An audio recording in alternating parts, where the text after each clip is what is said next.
Hey guys, welcome back to another episode of DM's Journal Out of the Abyss.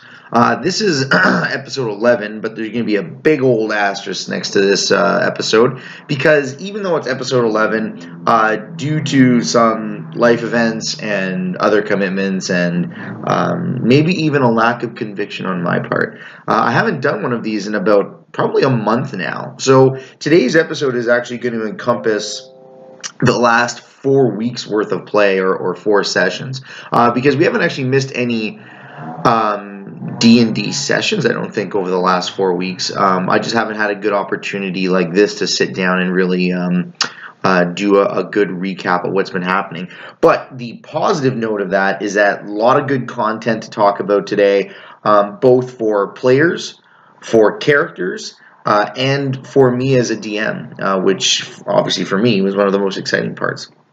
So, if you recall, in episode 10, where we last left off, the party had just kind of finished up their adventures in the Whirlstone tunnels underneath Gracklestugh. They had completed a few quest lines, all of which were, well, not all of which, the majority of which are relatively minor. This was the first opportunity they had to create for themselves almost like a quest log with all the various little adventures and to-dos that had been assigned to them by various NPCs and factions within the city of Gracklestugh, the city of Blades. If you have not been following along, or perhaps you want a bit of a general overview because it's been a while, this adventure all takes place in the Underdark. My party, as it stands, consisted of a gnomish sorcerer, a human cleric, paladin, formerly paladin, now cleric, a half-orc barbarian, a half-elf warlock, and a half-elf bard. Those were my 5 core party members. They had escaped from a drow prison, adventured all the way through the Underdark to Gracklestugh, going through places like Blingdenstone, and various interesting tombs and crypts that they discovered along the way through the weirdness and creepiness and danger that represents the tunnels of the Underdark. What they discovered along their travels is that not everything is right in the Underdark. Well, nothing is ever really right in the Underdark, but things are not as they should be in the Underdark. And they have witnessed the rise of the Prince of Demons, Demogorgon, in Blingdenstone, who just proceeded to lay waste to the town Godzilla style. And the players are now more motivated than ever to really say, oh my god, we have to get out of here and back to the surface. So as I said, we left off with the characters, completing quests like finding a stolen red dragon egg and siding with the red dragon Themberchode of Gracklestugh, who proceeded to crush that egg to make sure that he could maintain his power and his position. They also found out that there was a strange black obelisk that was teleporting things into the Underdark, various coins, and of course, most importantly, they discovered that there was indeed a cult to Demogorgon hidden within Gracklestugh, being led by a couple of the members of the Council of Savants of the Darrow, which may have far-reaching political consequences that the party is yet unaware of. So when we left, it was the idea of, okay, well, they decided they want their next destination to be Neverlight Grove, because ultimately they're trying now to get to Blingdenstone, as they're convinced that that's actually going to be their best way to get to the surface, by asking basically the Deep Gnomes or the Shenethlim for help. I think it's pronounced that way.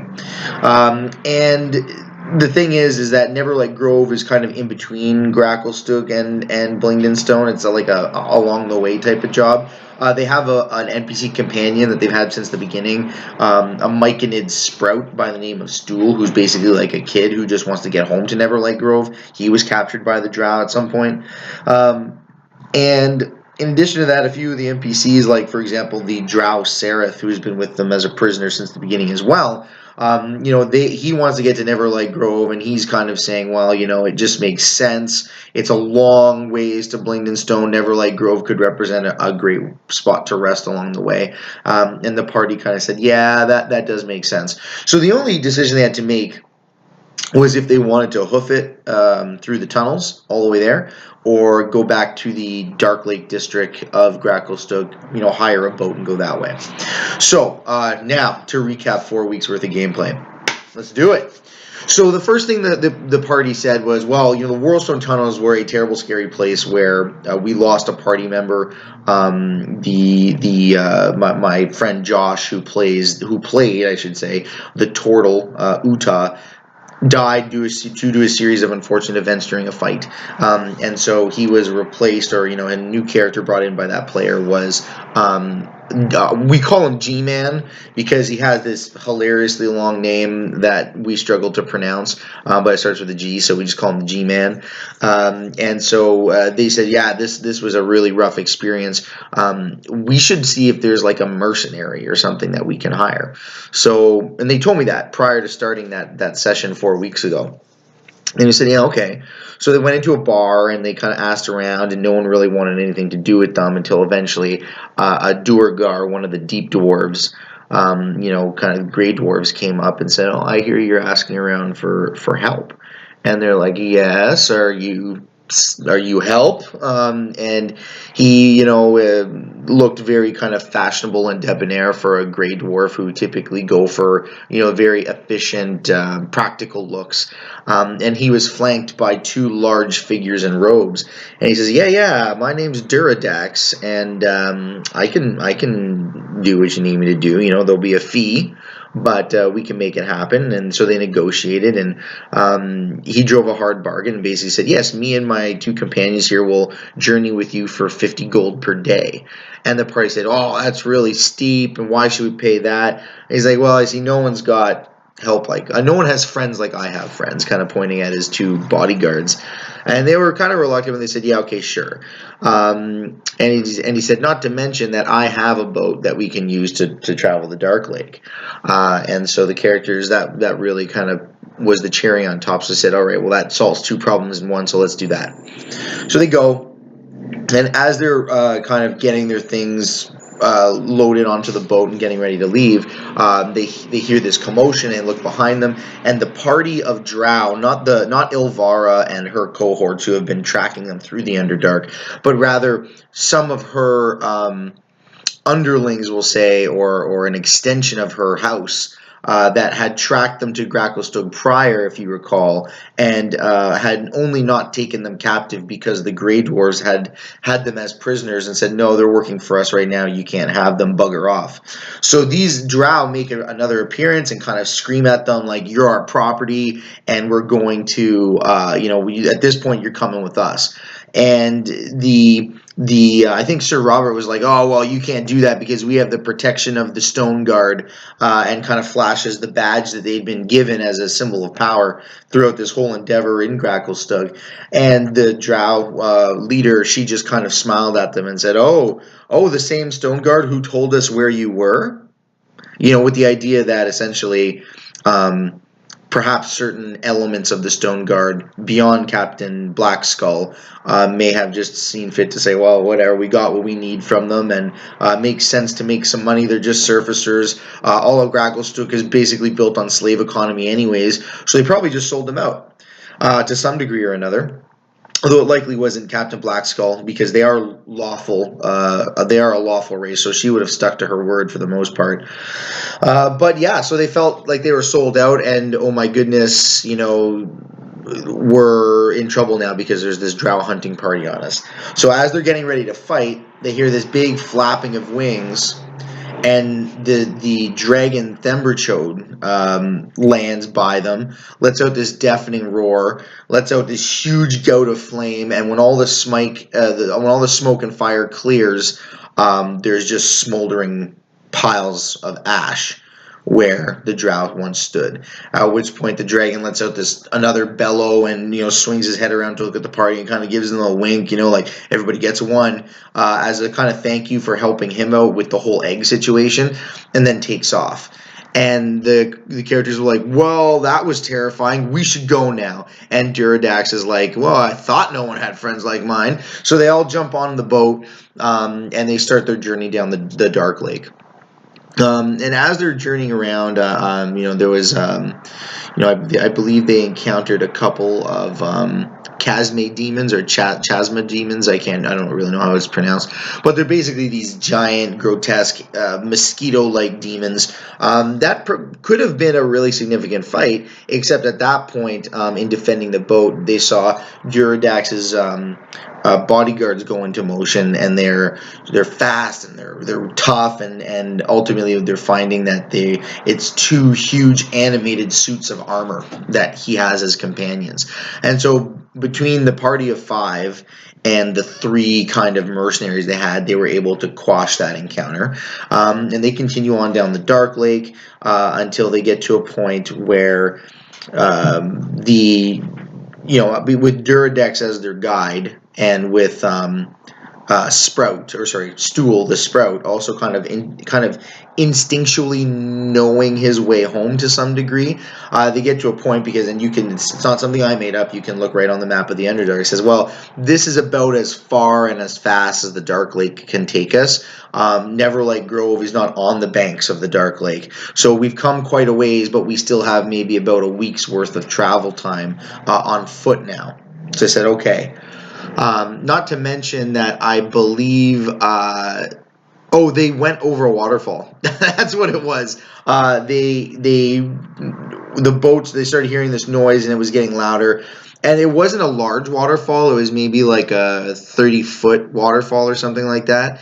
But it was quite a big boat, and so the mass of the boat going over the waterfall, and they weren't able to steer it away in time. So the boat basically shattered, and they kind of came up on the banks, and it was like, okay, well, we're walking now. So Duradax was obviously like, oh my god, there goes my boat. It's a good thing you guys are paying me, and blah, blah, blah. So they're walking along, and as they're walking, there's this cave-in that happens. There's a number of set encounters the book gives you to utilize at your discretion as a DM, and one of them is called the Oozing Temple. And I wanted to do this. It probably would have fit a bit better as an earlier level encounter to some degree, because the monsters in it aren't terribly tough. But there's it's a very cool circumstance, and it leads to the discovery of a very cool NPC that can join the party. And I wanted to do that. So the cave-in happens, and as this cave-in, the tectonic plates are shifting, and this cave-in blocks the way behind them and the way in front of them, but it opens up a new passage. And they say, well, I guess we're going that way. So as they continue through this area, it goes from being, rocky, shattered cave into more of this looks like hewn stone. This looks like, craftsmanship. And, there's a little bit of water along the floor. And as they go, they see, a lot of moisture and dripping from above them. And in certain areas, some of that dripping is coalescing into gray oozes that they then have to fight. And the interesting part about these gray oozes, and later on in this same dungeon, they wind up encountering a few black puddings, is that the monsters in and of themselves are not terribly tough. However, because they corrode, they permanently damage weapons and armor, lowering the amount of damage those weapons can do, lowering the AC of characters, it's kind of like, you're probably not going to die, but these encounters may hamper you down the road for further encounters, which I thought was really cool. So they walk along, and as they're going down one corridor, they see a peculiar sight. There's like a corpse, and like a drow corpse, and a hammer and some gold pieces just floating in the middle of the room. And they're like, that's odd. And then they notice also floating there are these 2 eyeballs. And they realize that, in fact, this is a gelatinous cube. So gelatinous cubes are obviously quite scary, especially in small dungeons like this, because they just will eat you. They're just very scary. They engulf you, and they dissolve you, and they do a ton of damage and immobilize you. And when you don't have a lot of places to go, that's very scary. However, something unique here happens, in that rather than the gelatinous cube, starting to shuffle its way towards them, you back them into a corner to try and eat them, they hear a voice in their heads that basically says, like, oh, hello, what are you?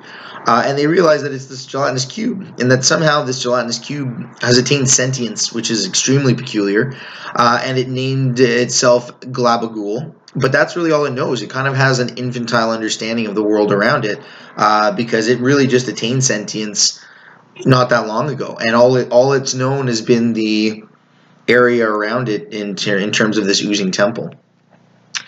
And so the characters kind of parlay with it a bit, and they befriend it, and they get it to disgorge some of the contents, the gold and the magic mace that's within it. Nothing. I think it's like a little mace that can light up like a torch and do an extra 1 point of fire damage. But hey, that can make all the difference if you need something magical to hurt something, right? So I don't even know if the party remembers they had that, because it's not quite as powerful as some of their other melee weapons, and like half the party's casters anyways. But they do have that, and Glabagul kind of said like, oh, like, I don't know what you guys are, where I am, or what you're doing, but hey, you seem like nice people. And so the characters really took a liking to Glabagul for the most part, with the exception of, I think, Sir Robert, who just looks at Glabagul as a traveling hazard, like just getting in the way, and the potential of it accidentally hurting them. So, but for the most part, the party really enjoyed Glabagul and kind of said, yeah, this guy's kind of neat, and I bet you he could really be handy in a fight. So why don't we just teach him that we're its friends, and that you never hug friends, because they don't want this gelatinous cube to engulf them, right? So they take this character along, and what the characters are noticing as they go along is, some of the characters anyways are noticing that the water that was just a splish splash sploosh is now kind of over their toes. It's like their feet are submerged in this water, and as they go, they're finding it harder and harder to breathe. Not really noticeably, but just the air's getting a bit thinner, almost like when you're at a higher elevation, the air's a bit thinner, so it's it's noticeably a bit harder to breathe. So a few people are picking up on this. And they go and they get to a room that splits off in two directions. They go in one direction, and in that one direction they find a dead-end room that is just pooled with water, and there's a crack in the ceiling that water is just gushing through. And they're starting to get the idea that this must be under a underground lake or something, and the tectonic shift caused a crack in the ceiling, and now the area is filling with water slowly over time. So they say, oh, well, that's interesting, but I guess this is a dead end, and we understand that now, and whatever. So they go the other way, which is made up of multiple corridors that all kind of tighten to one area that then go in a different direction.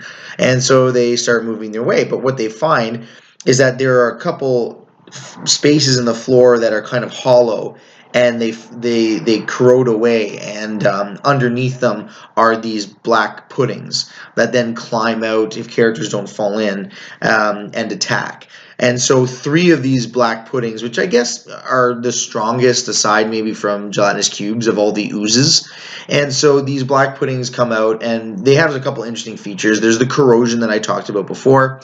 There's the idea that if they're hit with lightning or slashing damage, then I have, at my discretion, can say, okay, well, whatever health is remaining, have it, and then create 2. So, or not create 2, but create 1. So the black pudding basically splits into 2 puddings now.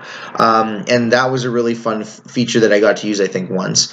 And so the fight happened, and the result of the fight was that Duradax's 2 suits of armor actually died, because all of the acidic corrosion really hampered them and downed them. On the upside, it meant that those suits of armor were drawing all the aggro, and so the characters, I think, came out relatively unscathed.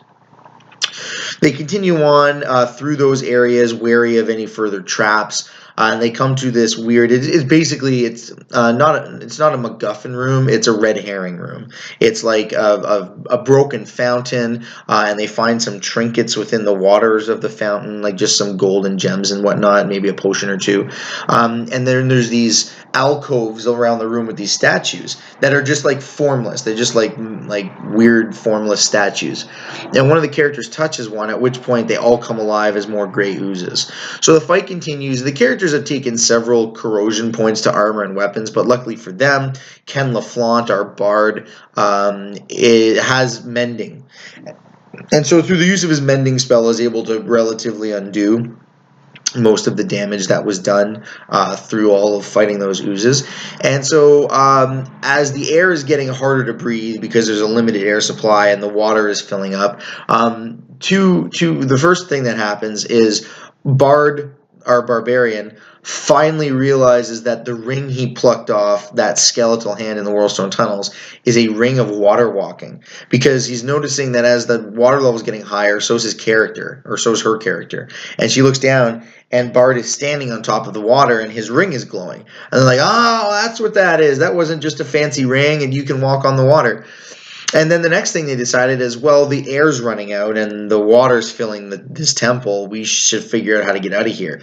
So they're investigating. They spend what probably would have been at least an hour investigating.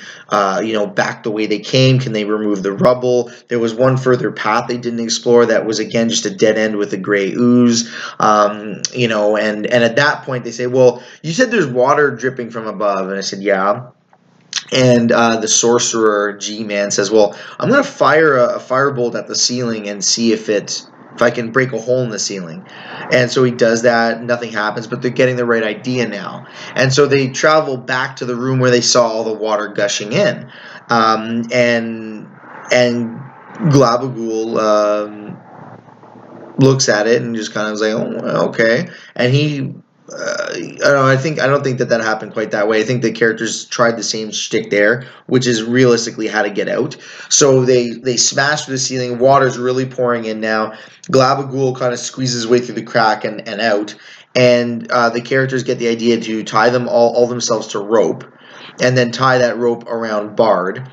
And as the water level rises, so does Bard, until, eventually the way we ruled it is that if you are submerged in water and you are wearing this ring of water walking, and the way the ring works is you stand on top of water, you treat it as ground. So the way we ruled it is that he would basically just jetpack to the surface as a result of the ring, and then all the other people would be pulled behind him. And so that's what happened. And then so they could forgo any kind of swimming checks and that kind of stuff. So they make it to the top, and so does Glabagool, and they find that they've been spit out at the surface of a pool not too far from where the cave-in happened. So they said, okay, well, I guess, that was interesting, and we have this weird gelatinous cube following us around now. So they continue their journey. And Duradax is really kind of feeling it now. He's lost his boat. He's lost both his animated suit bodyguards. All he has now is his heavy crossbow, his rapier, and a quick wit. So he's grumbling a bit, but he's like, whatever, I'm still being paid. So then as they get closer and closer to Neverlight Grove, they start encountering stranger and stranger things, huge mushroom forests. They encounter a lot of rot and decay, things like this. And there's 3 encounters that they go through. One of them is some Nothics, which Nothics are these weird little demon creatures with a singular eyeball. They can be deadly, but the party dispatched them pretty quickly because I think Sir Robert has tested his patience enough with the creatures of the Underdark. And so while these creatures are intelligent and kind of tried to barter with them, like, you can pass through our forest if you kind of barter with us and give us some things. And Robert basically said, yeah, that's enough of that, and took the magical sword Dawnbringer and put its sunlight on full bore and just attacked, and the Nothics went down pretty easily. The next time around, it was a very creepy scene. It was a bit of a clearing in one of the fungal forests, and they see figures up ahead. Very kind of a vibe. I gave them a vibe that was very kind of I Am Legend / what's that PlayStation game, Last of Us, where it's these Drow and Quagoth spore servants. So these are Drow and Quagoth that have been infected with myconid spores that essentially reanimate them into zombie servants. But these ones are not really doing anything productive. They're just kind of like either walking into a wall or huddled into a corner. And G-Man, who his character again is kind of has a quick to anger patience, and he just goes forward and basically says, what's going on here? Well, that's a mistake, because all the spore servants then kind of turn, like the noise alerts them, and they all just rush him and they kind of gang beat him into the floor. And then the party has a combat there, and it was a fun combat, and it started to really introduce them to some of the creepiness of what's to come in Neverlight Grove, because they're not just like your classic zombies. I don't know if you've ever. There's a couple actually good pieces of media that would exemplify what they're like. The Last of Us. That movie and book series Annihilation. It's very overgrown with fungus and eyes crusted shut with mold and all kinds of gross stuff. So they defeat them, but they're getting more and more like, this is weird. They were so perturbed by what they saw that they were forced to make some madness saving throws. They'd never seen anything like that before, and a few characters failed, and this will be important as we go forward. So the final encounter they have before they get to Neverlight Grove is Colby, the warlock, has actually quite a high passive perception. And so as they're walking along, he spots kind of like a red light, a red glow in the distance, and alerts the party, and it's like, we should hide because this red light is coming towards us. So they hide behind some of the giant zirca wood mushroom stalks, which are like redwood sized mushrooms, and they see what comes next is these 6 giant fire beetles swarming around, and because the characters are hiding, they swarm right by. But then what they see is that the beetles are not running towards them, but rather running away from something. And they see what appears to be one of those giant redwood zirca wood mushrooms, except it's alive. It's like an ant. It's walking around and it's chasing. Well, maybe it was chasing the beetles, maybe it was hurting the beetles, whatever. But the characters are like, whoa, good thing we hid, because I don't want to deal with that. So the beetles scurried through, and the zirca wood followed after. And then the characters made the last leg of their journey, and they arrived in Neverlight Grove. And Neverlight Grove is one of the first times the characters get any actual sense of safety. But as we go forward, you'll see that it was more of a facade of safety. It has a sense of calm to the place. It's pretty well lit due to all the glowing mushrooms and lichen. It's actually quite a beautiful sight. It's if you imagine the planet Felucia from Star Wars, which you see in Attack of the Clones, it's got all kinds of weird fungus and plant life and all kinds of stuff. So they make their way down into the main basin of Neverlight Grove, and they're encountering these different myconids. Many of them are very introverted and kind of shy away from the party, not really sure what to make of them. But other of them are kind of strangely extroverted, and saying they overhear them saying things due to the rapport spores that are floating around. They hear them saying things like, "Oh, the day of joy is so near, and we cannot wait for the great cedar to come, and the lady," and this and that. And they're like, "Well, we're not really sure what that's all about," but everyone seems genuinely happy. So they make their way, and they get to this area where it's like a big giant mound of earth with myconids around, but there's a couple myconids that they've never seen before that are referred to as myconid sovereigns. They're like the leaders of the myconid society or the colony. And normally there's only one, but the whole backstory to Neverlight Grove is that Sovereign Basidia and her colony were, well, its colony, I guess they don't have gender, but Sovereign Basidia's colony was nomadic. And one day they happened upon Neverlight Grove, where Sovereign Philo and his colony was, or its colony was. And then they decided that, let's work together in harmony, and they did, and it's been fantastic ever since. But what the characters find out talking to these two sovereigns is that Sovereign Philo, the original sovereign of Neverlight Grove, is in that same zone of like, "Oh, good, more visitors, fleshlings, it's nice to see you. You're so, it's good that you've come. We're preparing for the day of joy, blah, blah, blah." And they notice, doing some insight checks, they notice that Basidia is in the background kind of looking a little bit concerned, a little bit perturbed by the way her fellow, or its fellow sovereign is acting. And so at earliest convenience, Basidia says, "Oh, I'd be more than happy to show you around the colony and kind of introduce you to our way of life." And the characters are like, "Yeah, that'd be fine." And Sovereign Philo basically says, "Oh, the only thing to be aware of, is that the Garden of Welcome, which is, to the north, is off limits because we're preparing it for a wonderful surprise. However, if you really want to see it, I will show it to you tomorrow when it's ready."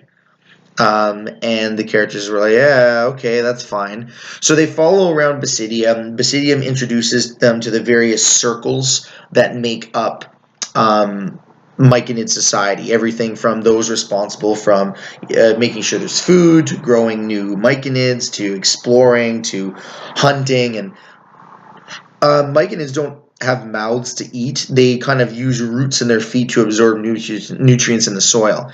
And so the circle of hunters is basically they go out and find already deceased animals and bring them back to be reanimated as spore servants to help benefit the colony until they decay enough that they just, go into the ground like compost and they're eaten that way.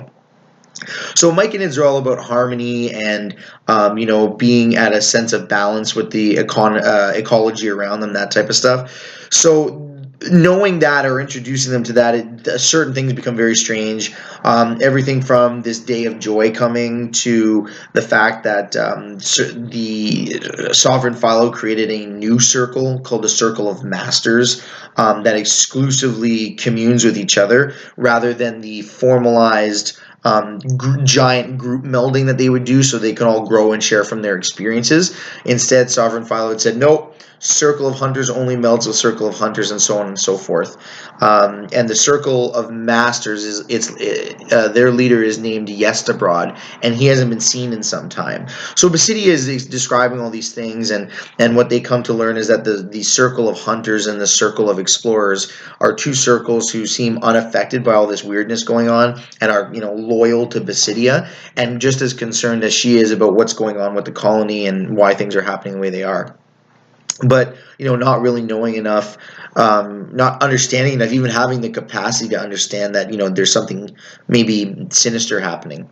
So in talking to the Circle of Hunters, the characters got a couple side quests to help the colony out by killing some rogue monsters that were disturbing the balance of things, and the characters kind of said, yeah, we'll get to that later. And eventually the Basidia essentially says, look guys, I'm going to be honest with you, there was a drow party, there was like a party of fleshlings that looked like you, and points to Sereth, and they came and they went to see the Garden of Welcome, and we've never seen them again. We don't know what happened to them. And my concern is that there's some kind of disease up there that infected Sovereign Philo and certain elements of the colony.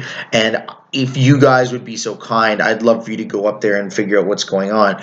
I'm afraid that if I or any of my followers go out there, we will also become infected.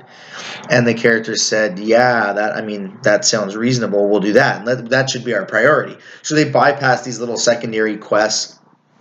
And they decide instead to just go up to the garden. And Rasharu, the leader of the Circle of Explorers, says, yeah, I can get you there, because you're not really supposed to go there, but I know a way. So they climb up a mountain, and they start to get closer and closer to this Garden of Welcome. They start hearing noises, and as they get closer, the reality of the Garden of Welcome becomes apparent, that it is much more of a garden of horrors. And this became one of the most emotionally visual, tense, disturbing, horrific elements that the characters and the players have witnessed and gotten to experience. Because when you really think about it, so far their experience in the Underdark has been the dangerous, rocky terrain and monsters of the Underdark tunnels, the kind of weird, insane fishing village of Sloopludaw, and then the kind of more stereotypical big city of Gracklestugh, even if the political and racial elements there were very unique.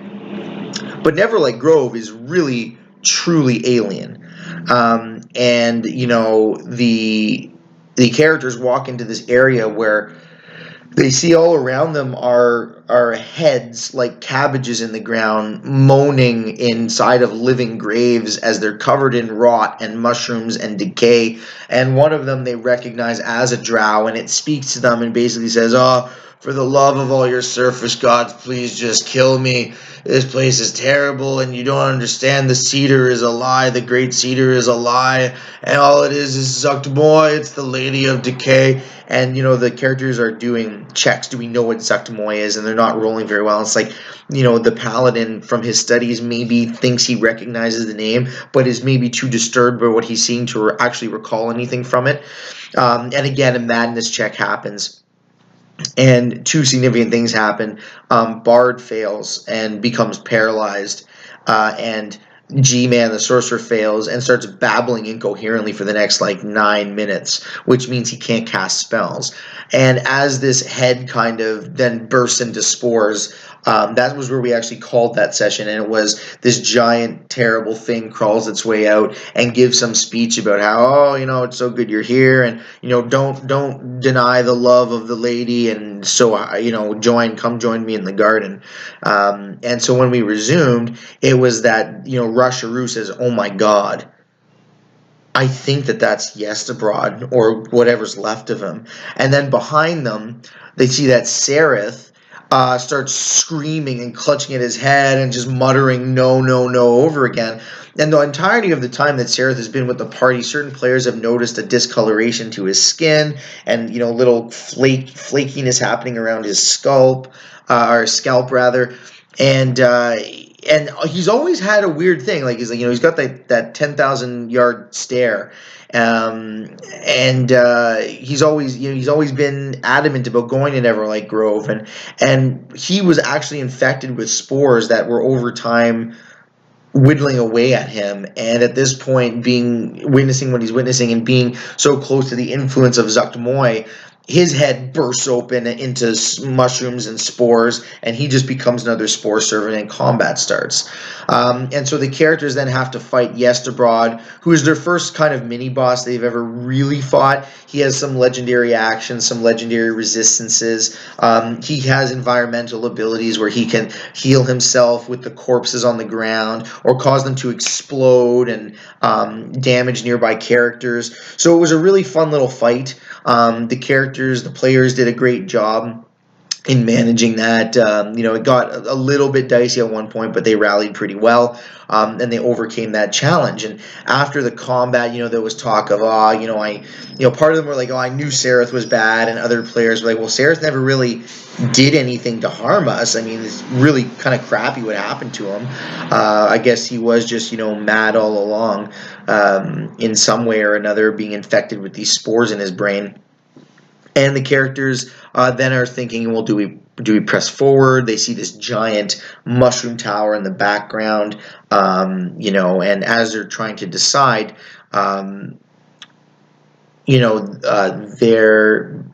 they hear this noise, and there's this weird song being sung, and it's like a poem song about a wedding, and all of these myconid creatures come marching in, all infected with Zuchtmoy spores, and they march in and they start doing a mock enactment, kind of ignoring the characters, of a wedding, with one being the bride and one being the groom, and then a couple of them come over and pick up the body of Yestabrod and kind of puppeteer it into position as like a pastor to officiate the wedding.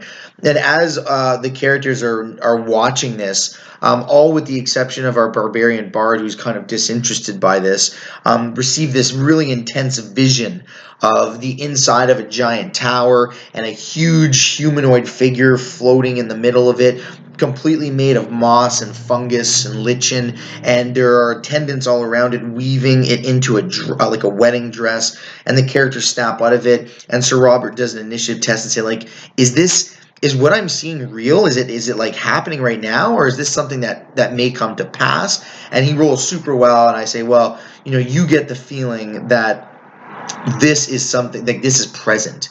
Like, you get a feeling that, like, that inside of that tower is that giant, enormous mushroom tower, like, down the road kind of thing.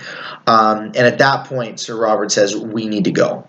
We should not go that way. And all the other characters are like, what? Why? He's like, because there is, I'm pretty sure, a demon lord down that way. I think that, and he does, a further religion check. He says Zuchtmoy is like the demon lord of rot and decay, and she has clearly corrupted this area. We need to leave. And now all the other characters, which was an interesting reaction that I really enjoyed, but they're like, something's not right here. Like, Sir Robert is the paragon of destroying evil, and he's never shied from a fight. In fact, he always usually takes us into the fight even if we don't want to. Why all of a sudden does he not want to go and engage this demon? Is he crazy? Is he gone insane? Is he subject to madness kind of thing? And Sir Robert was just genuinely like, no, guys, it's a demon lord.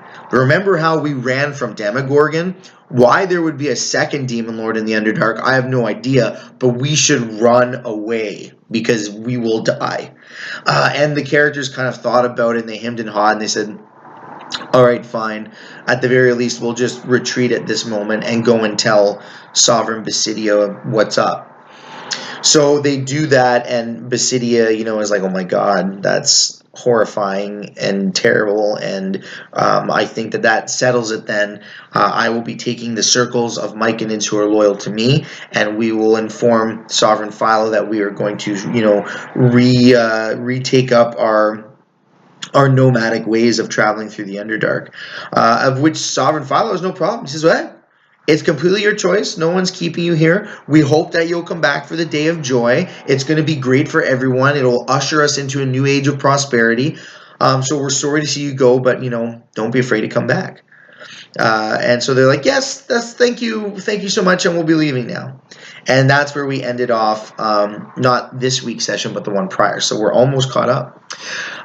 So several of the characters, though, failed various madness saves because of just the absolute disgusting horror of what they witnessed. And so I'm not going to name them here because I know some of my players watch this, and I do want the madnesses to be secret between players because they present unique roleplay opportunities and really change the way that some of the characters function. But suffice to say, a few of them attained indefinite madnesses, which means these are fundamental changes to their character that don't necessarily make sense, that are around until they die or until they are cured of their madness. And I think the only thing that can cure the indefinite madness is like a greater restoration spell or something similar like that.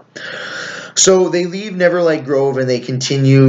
They say, okay, well, now it's time to go to Blingdenstone. So we need to go. And the kind of caravan of about, Sovereign Basidia and 25 or 30 of her followers who are leaving as well, say, well, we'll go with you, as far as we can.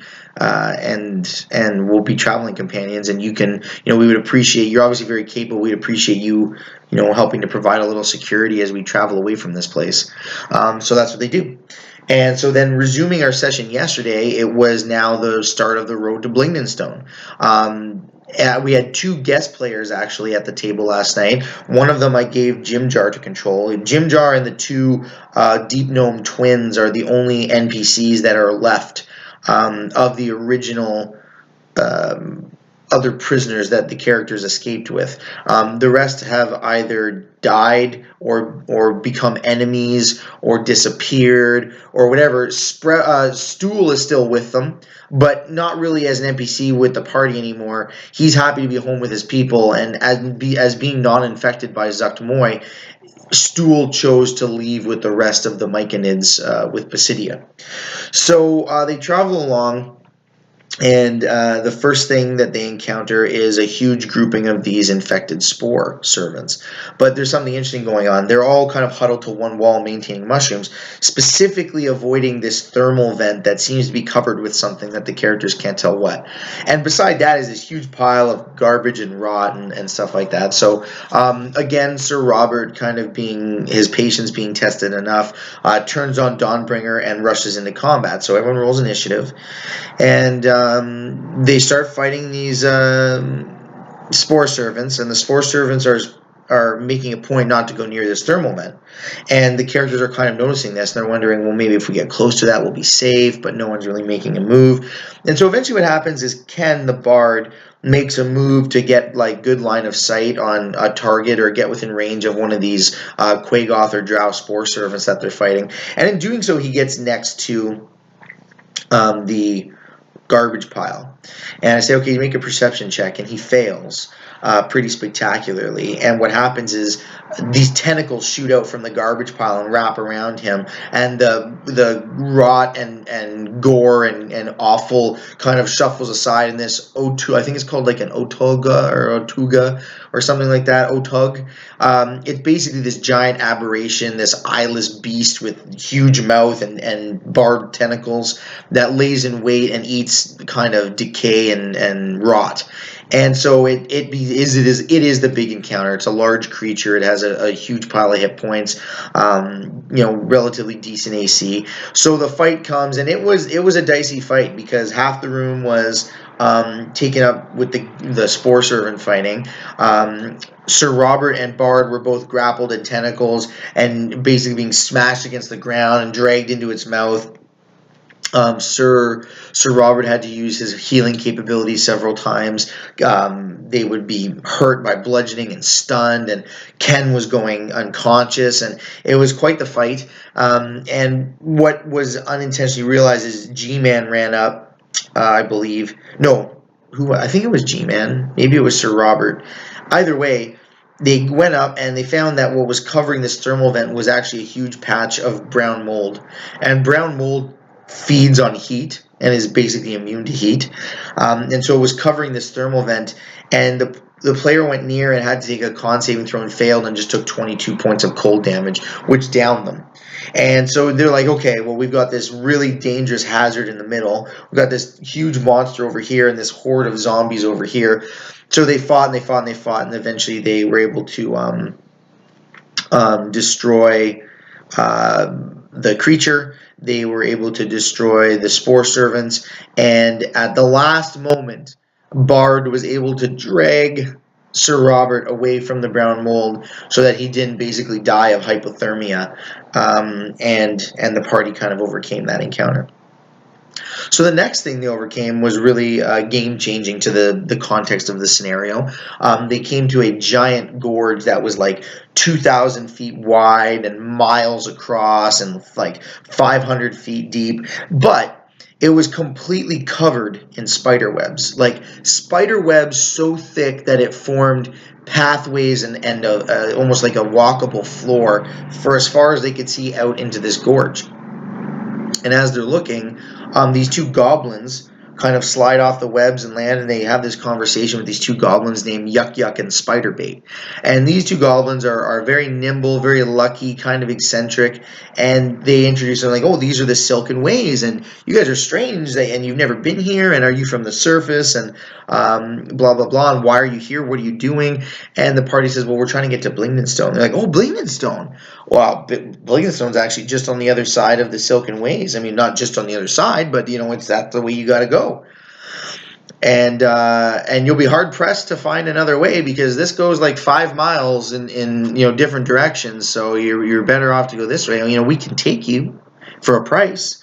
And the goblins are trying to get Bard's ring from him. They're like, well, we'll take you for that ring. It's nice and shiny.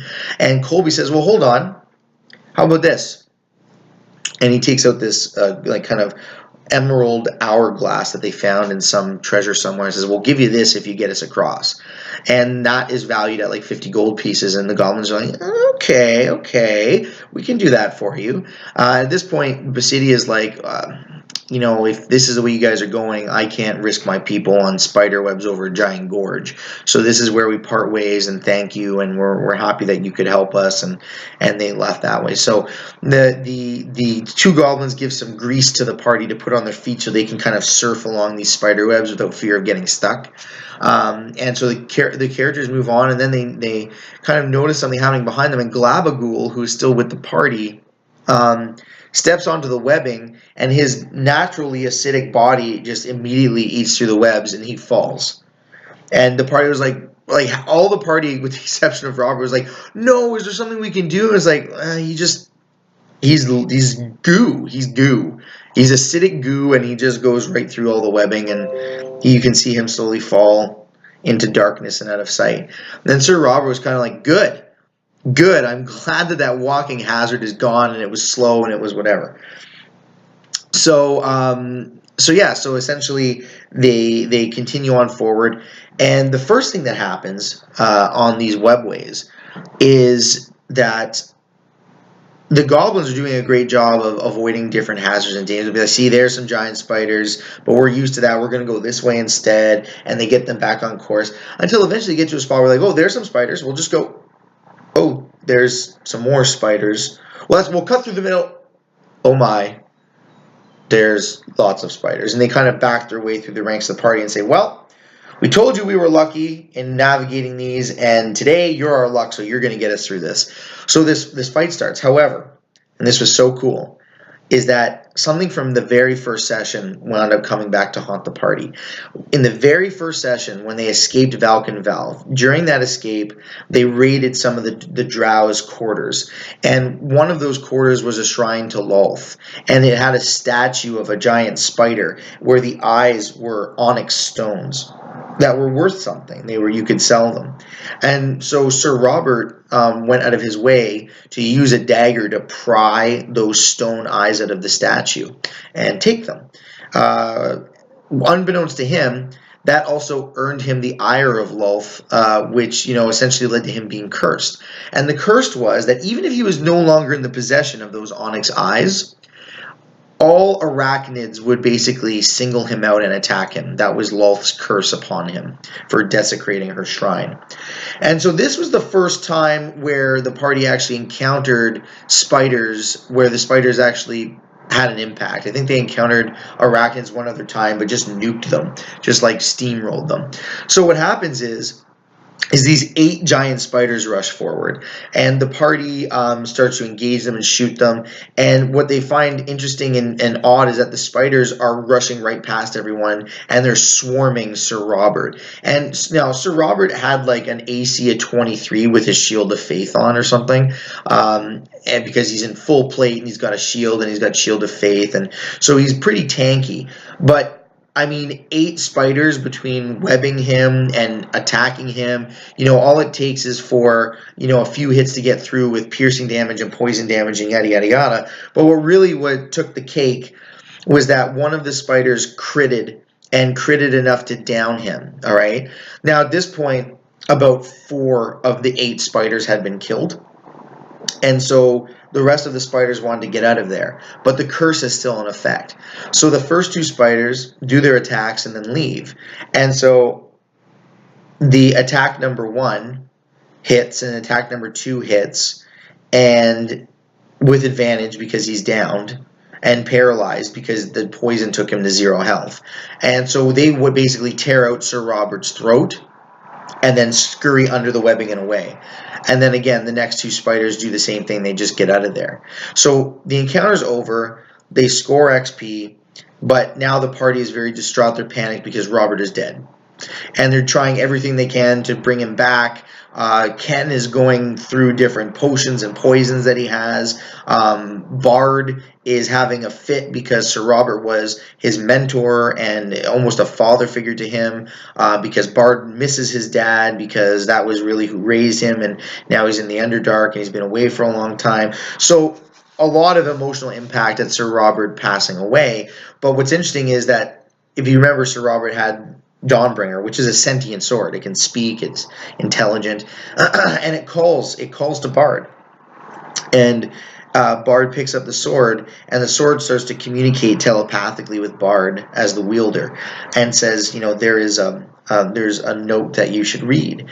And on Sir Robert, they find a scroll canister that Bard opens up and reads and doesn't share with the rest of the party. But essentially what the scroll says is, in the event of my death, I want Bard, to read this note and know that he is everything that I want him to be, and now it's his job to take up the mantle, and I officially knight him, and I officially, pass over all of my family remaining estates and status and name. And so now Bard is Sir Bard Bastion, and the sword goes to him, goes to him, sorry.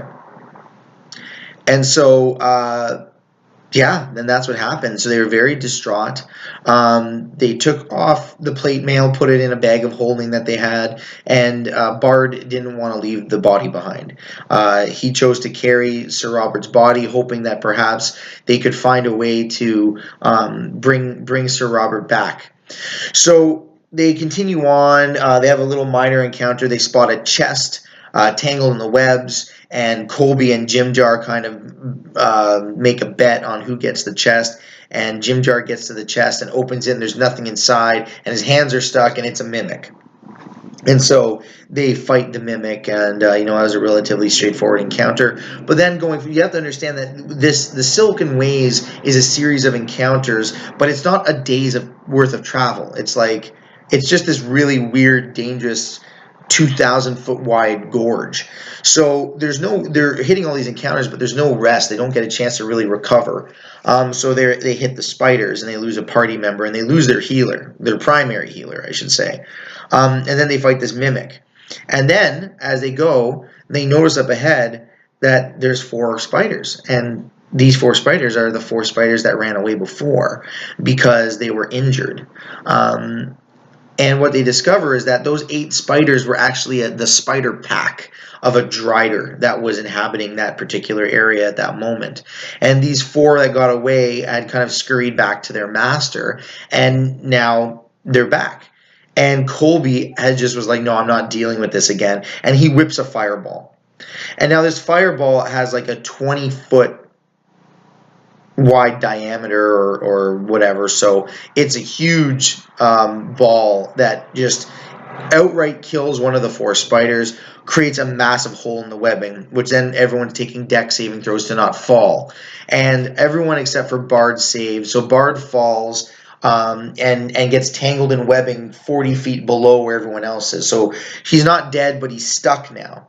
And everyone rolls initiative, and as a couple characters go, and then they hear this inhuman scream, and this drider walks forward. They've never seen one before, and they're like, so you see this drow, but it's not a drow. It's kind of a drow, but it's attached to the giant body of a spider, and it's wielding a bow, and you see a great big sword on its back.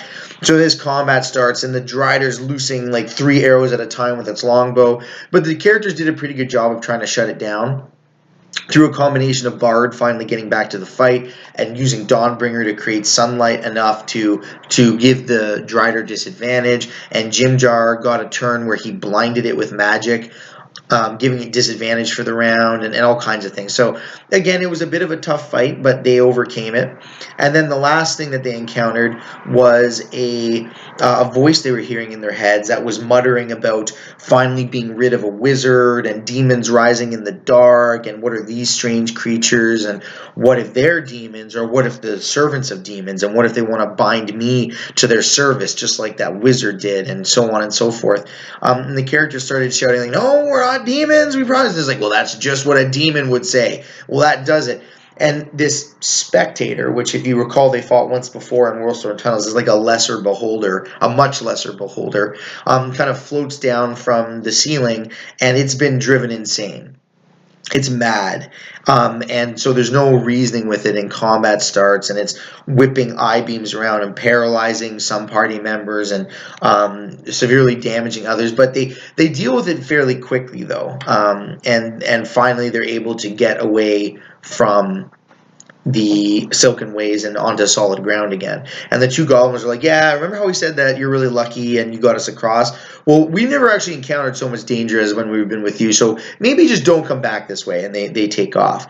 But what they don't realize is that Duradax, the Grey Dwarf rogue, the player had texted me during session and said, the party is no longer paying me because they don't think I'm useful anymore, and the only reason I'm still with the party is because it makes more sense to travel with people than not. So I'm going to look for ways to pay myself. And it actually done a sleight of hand check and pickpocketed the hourglass off of the goblins and taken it for himself as his own payment, which is interesting because again they had agreed to pay him 50 gold a day, and the hourglass is actually worth 50 gold, so it was kind of funny how that worked out. So the party travels further a bit more. They're about 6 days in. On the next day they encounter just this huge 30-foot high cliff. It's like a dead end, and they're not really sure where to go from there. So Ken says, well, I chugged my potion of spider climb to get to the top. And Colby says, and I read my scroll of spider climb to get to the top. And so they both clamber up, and when they're up there, they realize that, oh, there's a rope ladder here that's been rolled up. And so they throw it down, and the rest of the party can come up. And then on day 8 of their adventure, they come to a spot where like, well, you know, Jim Jar's saying we're supposed to go this way, but I'm smelling something weird. Like the area is suffused with gas.